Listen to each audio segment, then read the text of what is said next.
Pernah nggak kebayang kalau misalkan pagi-pagi ada orang yang nggak kamu kenal, telepon kamu, dan dia bilang bahwa saya mau invest ke perusahaan kamu. Nah, tapi masalahnya kita belum punya perusahaan. Tapi orang ini bilang, nggak perlu punya perusahaan. Kamu bisa buat konsep perusahaannya dan saya akan invest idea kamu $350 juta. Atau kurang lebih sekitar 5 triliun rupiah. Sounds too good to be true. Kelihatannya seperti cerita fantasi. Nah, tapi ini merupakan true story. Nah, kejadian ini terjadi pada seorang ex-founder dari WeWork, yaitu Adam Neumann. Oke, sebelum terlalu jauh, saya akan cerita bagaimana perjalanan Adam Neumann mendirikan WeWork. Nah, WeWork merupakan sebuah perusahaan co-working space. Jadi, mereka menyewakan service dari properti-properti yang ada di sekitar New York atau di Amerika Serikat. Nah, ini merupakan sebuah konsep atau ide yang menarik. Kenapa? Karena tadinya orang-orang biasanya kalau misalkan secara founder mereka ingin membangun sebuah bisnis, mereka harus punya office space yang besar. Dan sekali lagi, office space yang besar sama dengan cost yang besar. Dan ini akhirnya membuat yang namanya perusahaan startup sulit untuk berkembang. Nah, tetapi dengan konsep co-working space, jadi artinya adalah, let's say misalkan ruangan meeting, ya sudah, kita sharing saja. Ya, lalu kemudian karyawan, kita baru 3, ya sudah, kita sewa hanya 3 kursi. Jadi, ini merupakan sebuah solusi yang bisa mendisrupsi bisnis real estate itu sendiri. Jadi, teman-teman tahu ya, real estate industry adalah old economy model. Jadi, ada 2 model, ya, old economy model dan new economy model. Nah, old economy model biasanya bisnis yang fully regulated. Jadi yang aturannya betul-betul diatur dengan sedemikian sehingga betul-betul sangat strict ya. Dan old economy biasanya adalah industri-industri yang memang sangat bergantung dengan cycle. Sangat bergantung dengan bunga bank, sangat bergantung dengan kebijakan pemerintah. Seperti real estate, commodity, itu merupakan yang namanya old economy, termasuk manufacture itu sendiri. Nah, new economy merupakan industri yang biasanya fokus pada sesuatu yang lebih scalable. Misalkan digital, teknologi, internet, IP, atau creative economy. Nah, teman-teman tahu real estate. Saya 14 tahun di industri ini dan saya tahu persis bahwa real estate merupakan old economy. Dan hanya menunggu waktu saja bahwa yang namanya old economy industry itu akan terdisrupsi oleh sebuah perusahaan baru yang memiliki solusi yang lebih baik. Dan WeWork datang di saat yang sangat tepat. Ya, di saat Silicon Valley itu banyak mendanai perusahaan startup, banyak banget founder startup yang mereka merasa cool enough kalau mereka punya kantor di co-working space. Dan Adam Neumann melihat potensi dan peluang ini. Karena dia merupakan seorang yang sangat karismatik, dia pintar membuat sebuah idea dan dia pintar untuk mentranslate idenya, dia mendapatkan investor. Ya, mulai dari investor venture capital yang kecil sampai venture capital yang besar. Nah, pada puncaknya dengan konsep yang dia buat, dia bukan hanya sekedar menyewakan office space atau sharing office space, tapi dia build community. Dia membangun sebuah community, dia membangun sebuah tribe. Dia membuat pertemuan-pertemuan dari para member dari WeWork dan membuat orang tuh merasa keren, membuat orang tuh merasa FOMO kalau nggak berkantor di WeWork. Dan luar biasanya, dia berhasil fundraising sampai nilai perusahaannya terus bertumbuh. Nah, puncaknya, dia berhasil bertemu dengan yang namanya Masayoshi Son, itu dari SoftBank. Dan cara pertemuannya pun juga merupakan cara pertemuan yang sangat menarik ya. Kenapa? Karena dia searching bahwa Masayoshi Son akan menghadiri sebuah acara konferensi tech startup itu yang ada di India. Lalu kemudian dia kontak pihak konferensi di India tersebut dan dia ingin full sponsor, yang penting dia bisa presentasi di atas stage sehingga bisa didengarkan oleh Masayoshi Son. Dan akhirnya dia bayar, ya, dia jadi sponsor utama dan dia memberikan presentasi mengenai WeWork. Dan selesai presentasi, dia langsung ajak ketemu, dia langsung samperin Masayoshi Son dan dia kasih nomor telepon. Long story short, suatu saat Masayoshi Son lagi berkunjung ke New York. Dan ketika dia tahu Masayoshi Son akan call back dan dia bilang, saya punya waktu 30 menit, saya akan datang ke kantor kalian. Dan ini mendadak banget. Lalu kemudian si Adam Neumann, dia langsung brief seluruh tim staff kantornya untuk membuat suasana kantor begitu lively, begitu hidup. Orang-orang semua berdiskusi, brainstorming, meeting, betul-betul dibuat suasana kantornya sangat crowded dan hidup. Ya, dan bahkan saking uniknya, pada saat Masayoshi Son datang, Adam Neumann bahkan tidak menggunakan sendal. Ya, jadi dia nyeker aja gitu ya. Kenapa? Karena dia dibesarkan di camp di Israel dan budaya dia adalah memang barefoot, jadi nggak pakai sepatu gitu ya. Dan selama 30 menit tanpa memberikan presentasi yang pakai screen atau pakai slideshow, hanya keliling dengan kaki telanjang 30 menit, Masayoshi Son akhirnya memberikan investasi kepada WeWork senilai $3 billion. Wow, $1 triliun adalah 14 triliun, silakan dikali 3. Ya.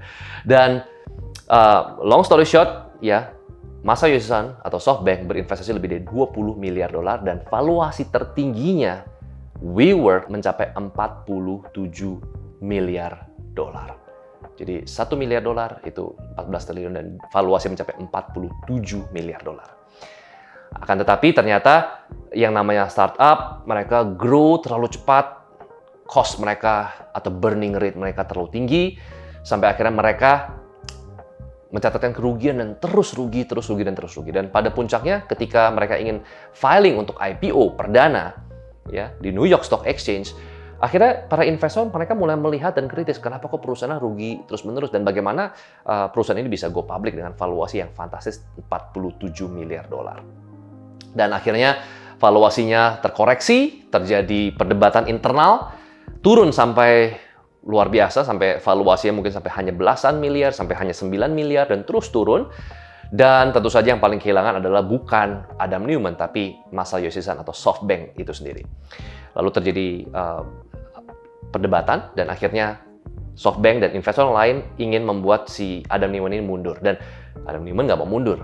Dan akhirnya untuk supaya Adam Neumann mau mundur, SoftBank dan investor lain harus membayar $900 juta.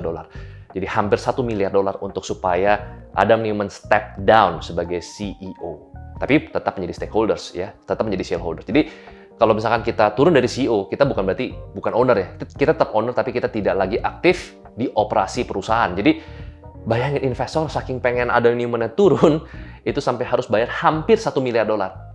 Jadi kalau dibilang Adam Neumann gagal, nggak juga ya, dia cash out $1 miliar, hampir 14 triliun rupiah.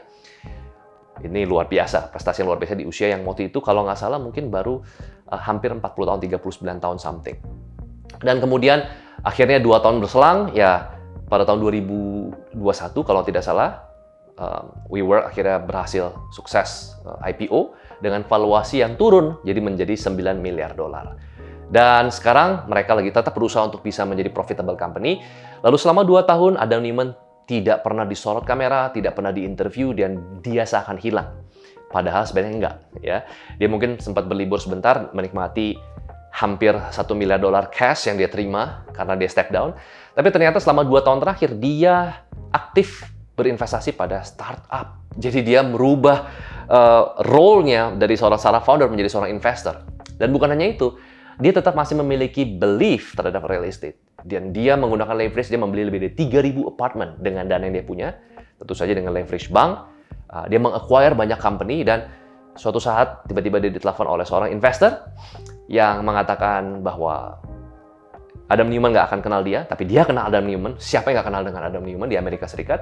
Dan orang ini dia punya keyakinan, dan dia minta Adam Neumann untuk membuat sebuah bisnis model yang belum di-launching, bahkan tahun 2023 ini belum di-launching, mungkin sebentar lagi. Nama bisnisnya adalah Flow, dan orang ini memberikan investasi $350 juta dengan valuasi $1 miliar untuk perusahaan yang masih konsep, jadi mentah. Oke, kalau saya jadi Adam Neumann, dan Adam Neumann juga bertanya hal yang sama, kenapa kok Anda mau investasi kepada saya terhadap dengan apa yang sudah terjadi belakangan ini? Lalu kemudian investor ini mengatakan seperti ini, saya percaya bahwa orang yang bisa membuat ya from 0 to 1 to 100 seperti Anda, seperti Adam Neumann, itu bisa membuatnya lagi. Dan inilah cara bagaimana Silicon Valley bekerja. Ya, dan oke, apa key takeaway yang saya mau teman-teman pelajari dari kejadian ini? Yang pertama adalah bahwa bisnis itu merupakan infinite game. Ya, bisnis itu bukan finite game.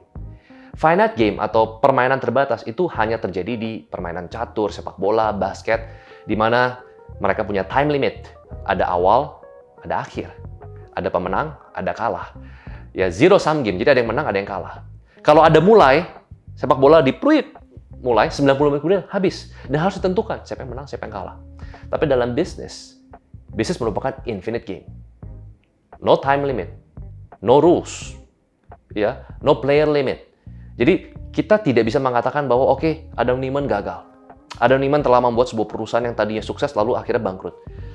Yes, kalau misalkan kita mengatakan bahwa bisnis adalah finite game atau permainan terbatas, Adam Newman adalah orang yang gagal. Tapi kenyataannya adalah ternyata apapun yang kita lakukan, apapun yang kita kerjakan, sukses atau berhasil, ingat, infinite game itu tidak ada batas waktu. Jadi goal kita bukan untuk menang. Goal kita adalah untuk supaya kita bisa stay in the game as long as possible. Game kita adalah to be relevant. Tapi to be relevant itu bukan berarti kita relevan secara pasif. Kita hanya mengikuti apa yang audiens mau. Kita bukan relevan and follow, tapi kita relevan and lead. Nah, di sini saya akan sharing bagaimana cara supaya kita bisa keep it relevant, tapi juga bisa leading the future. Nah, bicara mengenai Infinite Game, dalam 1 tahun terakhir, saya dan tim berhasil merampungkan sebuah sistem, sebuah protokol, untuk kita bisa dominate Infinite Game, bisnis, dan investasi. Dan untuk itu kita membagi menjadi 4 hal, ya 4 poin atau 4 structure. Yang pertama adalah value creation, di mana kita perlu belajar bagaimana menciptakan produk dan service yang baik. Yang kedua, sistem, bagaimana kita bisa membangun sebuah framework sehingga bisnis kita bisa scalable. Dan yang ketiga adalah growth hacking, bagaimana kita bisa triple X, kita bisa 10X bisnis dan portfolio kita. Dan yang keempat adalah cycle. Nah, keempat framework ini akan saya bagikan dalam rangka ulang tahun komunitas saya, yaitu Circle X. Yang ketiga, kita akan mengadakan yang namanya Circle X Bootcamp.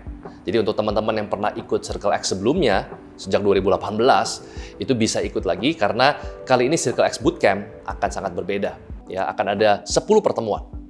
7 pertemuan secara online setiap hari Sabtu, 2 minggu sekali. Dan 3 pertemuan secara offline dengan konsep bootcamp. Jadi kita akan menginap 2 malam 3 hari ya di Bogor. 2 malam dan 3 hari di Bogor, di mana saya akan mengundang praktisi bisnis, saya akan mengundang sahabat saya private equity dari Singapura, dari Dubai, kemudian juga akan saya undang Dani Sutradewa dan juga Andika Sutoro Putra, dan banyak hal-hal atau business insight yang akan kita bagikan selama 10 hari. Pertemuan pertama dari Circle X Bootcamp akan diadakan tanggal 25 Maret tahun 2023 dan ini dibatasi hanya 30 member saja. Dan sebagai member, teman-teman akan mendapatkan 3 jenis akses. Yang pertama adalah community. Teman-teman bisa networking dengan sesama business owner, founder, dan juga investor.